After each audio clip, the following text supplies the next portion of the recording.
Salutations everybody, it is Matty here today, and holy crap, Fable 4 is still happening. I know some people had their doubts after last week's video somehow, but now we have gameplay details. There was a video that leaked online. We have a lot to talk about, so we're going to start off with Forbes, go over to Reddit. Let's get into this. We're not going to dance around it. This is super exciting stuff. From Forbes, there is a video that Microsoft very badly does not want you to see. It's a short clip allegedly detailing the reveal of Fable 4, and not only has the original upload been taken down, but mirrors on Streamable are also being ripped down as fast as they can be posted, implying that, yeah, this is probably a pretty big leak. Oh, man. Oh, poor Microsoft. You know, they're putting on this great show. Like, Sony's out of the race. They're gonna blow up the industry with this shocking awe, and then all of a sudden their whole show starts to leak between like Great Rune, Fable, Halo Infinite definitely coming and probably being a next-gen game. We're gonna see xCloud more. We're gonna see the next generation of hardware from Xbox. Like, so much big stuff for Microsoft is leaking, and I hope it doesn't lead to disappointment for folks and they realize that still this is a tremendous show in the making. I truly can't wait, but I feel bad for them because I'm sure a little bit of wind gets taken out of their sails every time there's another leak and they got to clean up another mess. I know it's sort of how the industry rolls. This is our Christmas. It's a really exciting time of the year, but yeah, I just feel for them, that's all. So let's head over to Reddit and take a look at this leak. So the post was new Fable possibly leaked, which would lead you to a video that has now been taken down, but here are the bullet points from LagSwag 1. Video's gone, but I snagged a screenshot of the info the leak gave. First/third person, in-depth character creator, completely open, no guns, can ignore main quest and never become a hero. Players can build towns, ties into main quest heavily if you get the bad ending and fall. Multiplayer, Unreal Engine. Here's the most shocking part. Albion and Aurora are gone. Lands reduced to fables. The Spire was rebuilt and used by a Mad King to wish that an asteroid would strike the planet. He also wished it would happen again in the far future, eons later, and everything is new, medieval-themed, new continents, and you have to stop the destruction of the planet again. Teresa and a hero's guild are preserved on another planet via a demon door. Time travel heavily involved in play. Jack of Blades returns. Oh man, this is like, I don't know, like I've never been like a die-hard Fable fan. I really enjoyed the series, but I'd never consider myself a super fan of what Fable did. But the idea of it returning in seemingly a rebooted fashion is really exciting because, as I emphasized in my last video, there's been enough time. There's been enough time for them to reboot stuff, get the ball rolling on a new direction, and I like the idea of completely open. It sounds like, wait for it, a little bit of pre-Fallout 4 action going on here where we were talking about building towns. There was a good ending, a bad ending. Very, very strange callback there, but despite all that, maybe this is his wording, but saying you can ignore the main quest and not become a hero. I wonder if he means if you take the main quest, you always become a hero, or if there are choices you make throughout that lead you off that path. I just really hope that there is a level of choice and consequence of morality, rather, that is in Fable that we always saw in previous entries. It was a staple of it. There was always the good ending and the bad ending, and it made it so fun to replay and so fun to be a part of that world, to watch people react to each decision.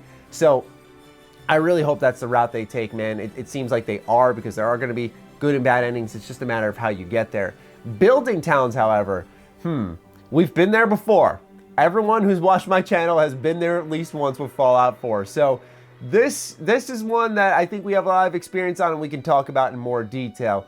I guess it depends on what the towns offer, because in Fallout 4's settlement mode, it was really neat to be able to build these places that produced resources and got people grouped together, but at the end of the day, there was no one significant to interact with. There was no accomplishment when you built your town to a certain level.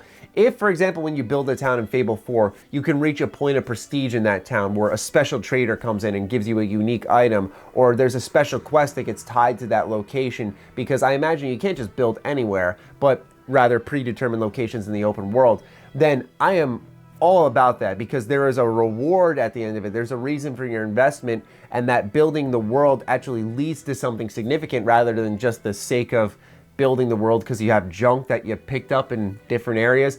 I don't think that necessarily Fable 4 will be a recycled junk building thing. I think it's going to be more so quest, get coin, spend that coin on these towns and build them up that way. Most notably, I feel, amongst this entire list is multiplayer. Multiplayer coming to Fable. Now, we saw this in the canceled Fable Legends, where that was naturally a MOBA in a sense, and it got shut down completely. But seeing that this may or may not be co-op, I really, really like that, because very rarely do we get like a deep sounding RPG that also has online play. I mean, for example, think of Divinity Original Sin 2.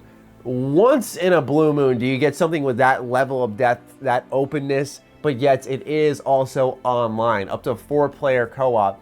Now, who knows if there's going to be some versus mode in Fable 4? We can only speculate on that. I imagine they'll take the cooperative route, and if so, dude, instantly up there on like a top 3 most anticipated games, depending on what else we see there. But oh my god, dude, like, this is insane. This sounds like everything that I've wanted to see Fable turn into, and I have to emphasize enough, part of my excitement comes from it's been a while. I've been able to miss Fable, and when they bring it back to me, I'm like, oh my god, I need this now. And seeing the direction they're taking it in, the capable hands of Playground Games working on it, it's tremendously exciting. But back to town building, because one of the bullet points does mention that town building ties heavily into the main quest, so it's not really an optional thing.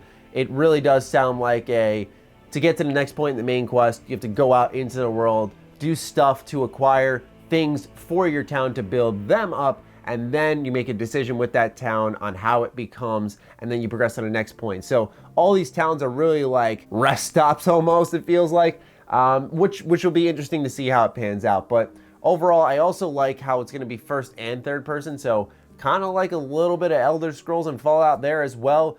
I don't know, on paper it sounds like a lot of inspiration is coming from those games, and hopefully they do it right, you know, because not that Fallout 4 was awful or Skyrim was awful. I love those games to death. It's more so that I want to see other companies take the ideas there from Bethesda Game Studios and other open world developers and improve on them entirely, show them what's up. That's exactly how we see these games get better and better. So that's why I'm also tremendously excited for Fable 4. I'm excited to see some of the ideas that were in place from other devs and not executed properly be done right. So I dug into the replies for any additional data to extract and throw into this video, and we have a little bit more from LagSwag in those replies. So Scatalion says, I like the sound of that a lot, looking forward to E3, and then asks, did the gameplay look nearly finished? To which LagSwag says, there was very little gameplay, showed a brief clip of a guy running, but was looking straight down at his feet, mostly showed the character customization, and a little story about a meteor, no narrations, just a little tune over the top of it all. Scatalion thanked him for his answer and said, lastly, was the art style similar to the original Fable? To which LagSwag said, was hard to tell, video had a bright white circle in the middle of it that made it tough to see and really diluted the rest of the color around it,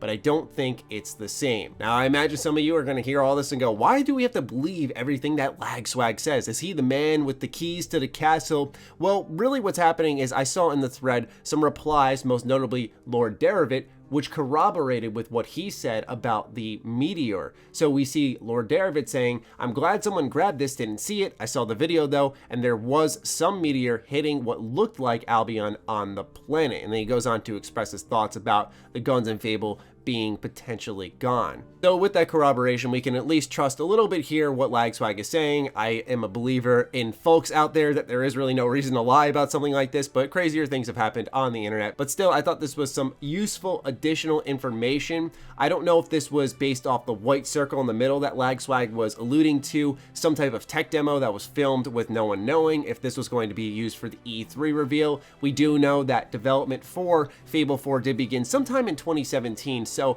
I think it would be foolish to expect a fall 2019 release. However, this is a separate team for Playground Games working on it. They have a completely different team who handles the Forza Horizon series. So maybe in some strange way it could make its way out in 2019, but my heart is telling me right now, as much as I want that 2019 release date, I'd expect it sometime in 2020. As for the character customization, I am big on that. I don't think I need to go any deeper than that. I think it's amazing that you can make whoever you want to be in these games. And I hope it's not just sliders, but full-on customization. We've used the Fallout 4 connection quite a bit in this video, so I'll continue with that. I thought the character creator in that game was excellent, and I thought you could really shape even the most freakish things you wanted to with that creator. And I thought it was neat that the game used that to create its NPCs. So I would really love to see something similar for that in Fable 4. We'll see in due time though. E3 is just a few days away. It'll feel like months, but we'll be there before you know it. We'll see in due time, but a completely open world Fable 4 with online gameplay alongside choices, building towns.